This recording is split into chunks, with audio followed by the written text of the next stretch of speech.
Welcome back.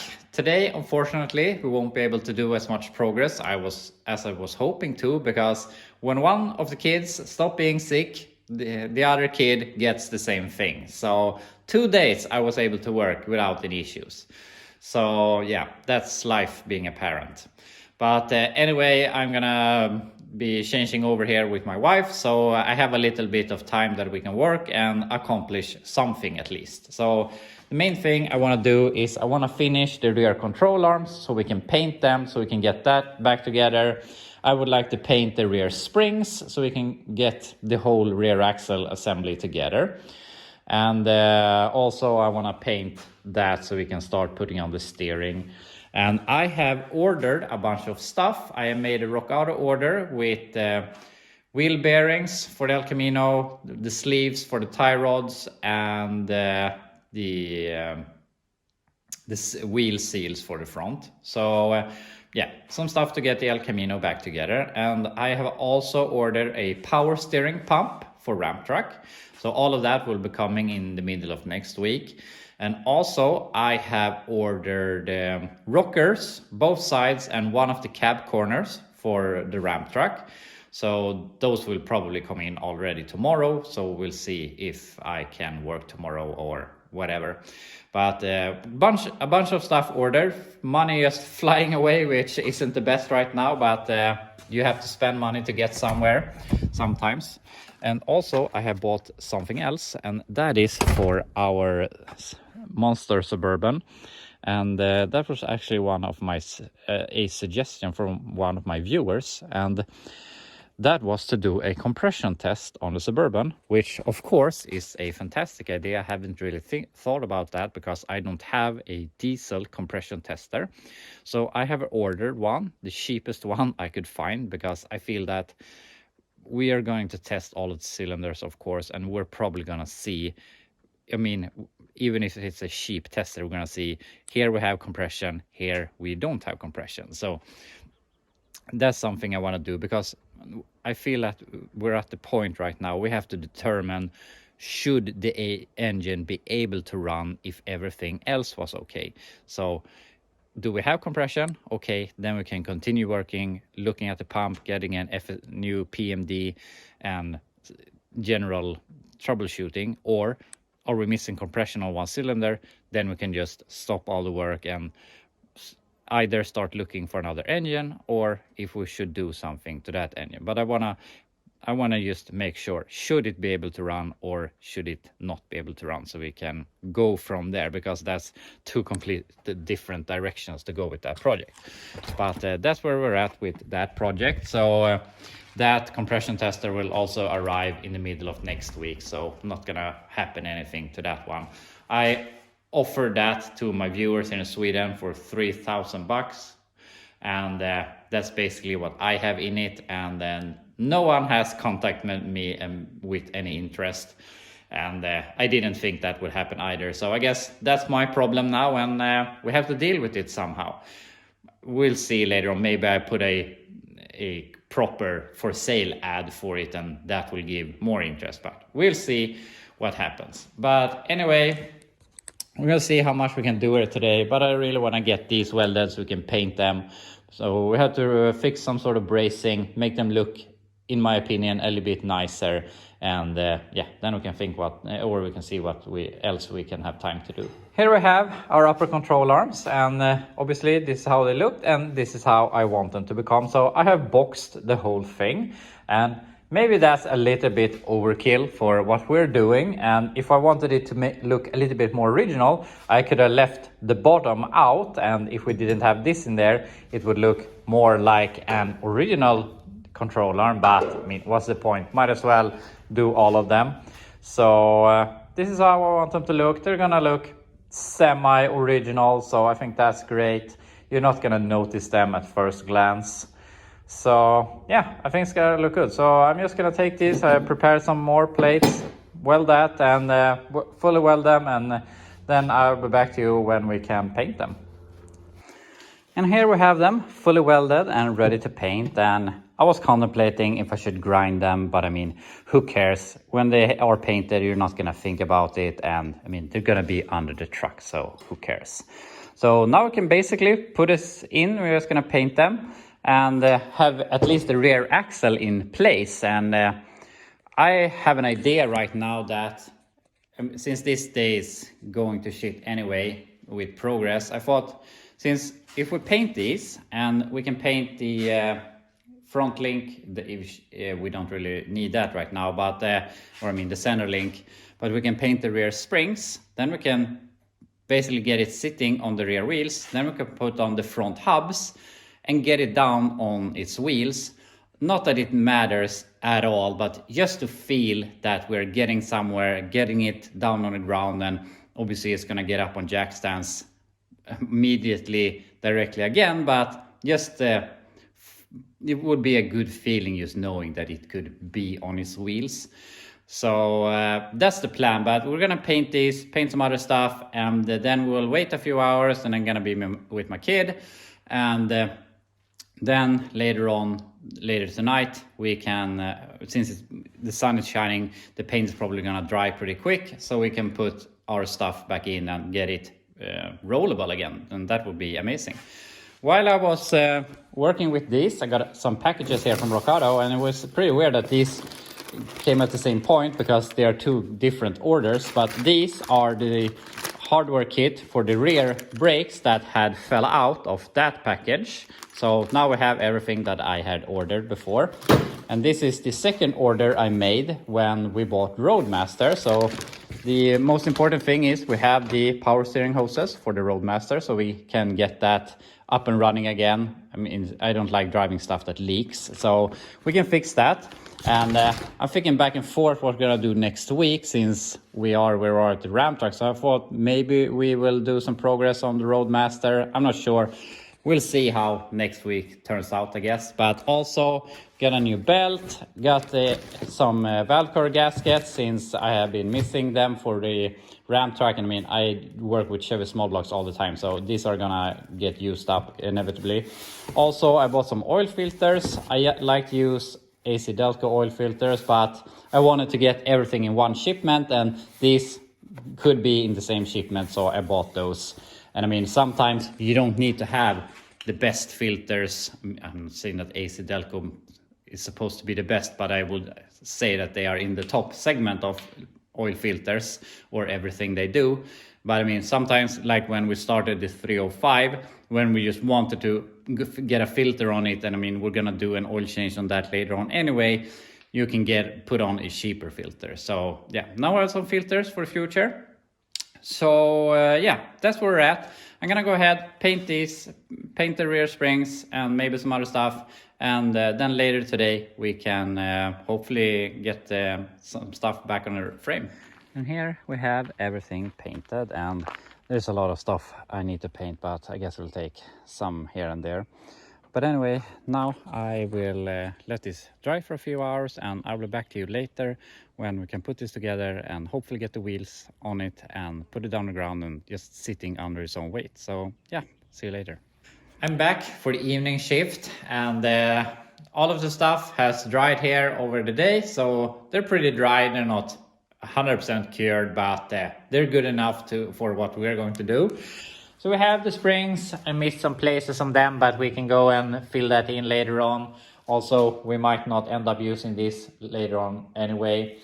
These look really, really good, so we can put them in place. And I got the center link also, but we're not gonna mind that today. But also I have, during the day, went ahead and picked up the rockers and the cab corner for Ramp Truck. So we basically have the most important parts for that. And some of my Swedish viewers thought that I should make my own rockers, but I mean, there is so much shape to these rockers. There's a bend, then it's curved, then it's bend in, bend up, bend in, bend up, and there's a lot of shape to these. And also, I mean, if it was only this part that was rusty, that would be much easier, but when you get into here, it's starting to be a lot of work, and I don't have a brake. I borrowed my father's before, and I don't have that at the moment. And also, since it's rusty here in the front, there's even more shapes. So sometimes it's just easier to spend the money to save a few hours. I paid about $250 for all of this, which I think is pretty fair. And I mean, I got them the same day I wanted them, or that I ordered them, since they were available over the counter in Sweden. Also, I didn't really need the cab corner, but it was $50, so might as well. Sometimes it's just nice to don't have to do all of the hard work. You can just skip ahead a few hours in labor just with a relatively small amount of cost. So yeah, that's my reasoning there. But now we really need to hold on to the money, because it's running away fast. And now that we are basically stuck with the Suburban, and I'm not really sure where we're gonna go with that. I don't think I'm gonna get it sold, and my kids are probably gonna cry if I sell it, because they think it's the coolest thing in the world. And I mean, I wouldn't mind driving it for a while. Of course, I think it's cool also, but also I can't save everyone or every vehicle. I can't own every vehicle, so we'll see how we end up with that. But for the moment, we really need to mind our spending. So yeah, we need to keep that in consideration. But anyway, I'm gonna go ahead, put the control arms on, put the springs, put the front hubs on, just so we can get this on the ground to feel that it is a roller again.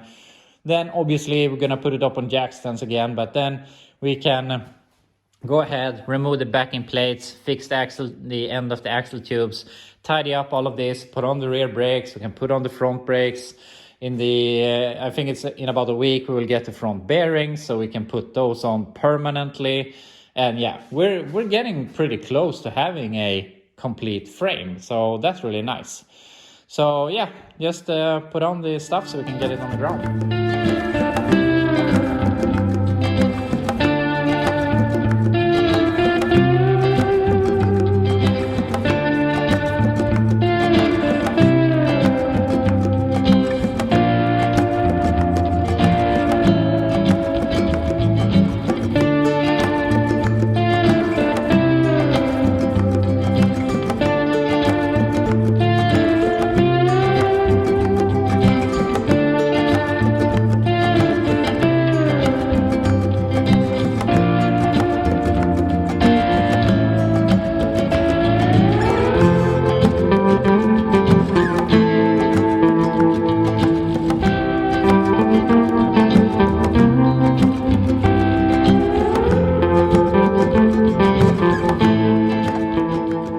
And there we have it back on the ground, and this actually feels really, really good, because earlier I said that this was kind of pointless because we have to take everything, not everything of course, but we have to take the wheels off again and do stuff to do mainly the brakes, but we have to change the wheel bearings and stuff like that. But now that I have it on the ground, it just feels like a big accomplishment. We really have our new frame with the engine and everything, and it is rolling. And also something that is positive with having it as a roller is that now I can put it on some wheel dollies, and if I want to work on the right side of the frame, I can just push this to the left, have a lot of space here. We can take in some small project to work on if we want to.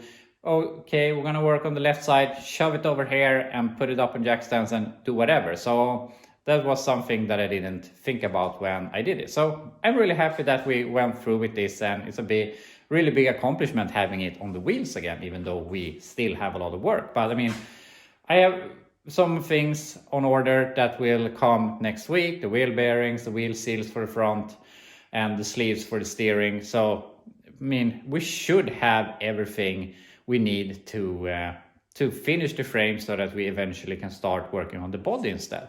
But we have the rear axle in place, but there is still some things we have to figure out. And that is, I'm not sure how much you saw in the time lapse, but I had some problems with the springs. And now we have these springs in, and they are obviously way too soft for this, but these are the springs that was in the Camino, and just like the upper control arms that I can't understand how they could work with how it was set up, I can't understand how it could work with these springs, because they are so damn long. So I have to bottom out all of the suspension to be able to get those in, and obviously it sits all the way extended since we don't have any weight on it, but this just feels too long for this, but I don't know.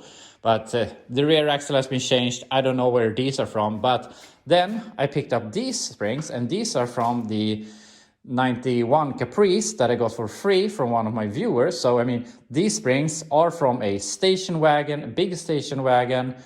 So I mean, and these are a lot shorter, and I feel these fit pretty well, but it gave the same problem with the axle being fully extended, and we have solved our issue with the bushings, but when it is fully extended, it is pulling the bushings, but also that's not where the rear axle is intended to be and work. I mean, this is roughly the original ride height, and obviously we are going to go lower. So, I mean, when you drive a vehicle, the suspension isn't moving all that much, an inch or two back and forth. So it's not supposed to work or be driving when it's fully extended. So I mean, it's gonna work with the bushings what we have done, but I didn't want to stretch the bushings with having the longer springs in for a longer period of time. So that's why I put these in. Also, that gives us a rough idea of our ride height. We have some rake to it, and yeah, we'll see what we do about the front end. We have some cut cord springs in the front. Maybe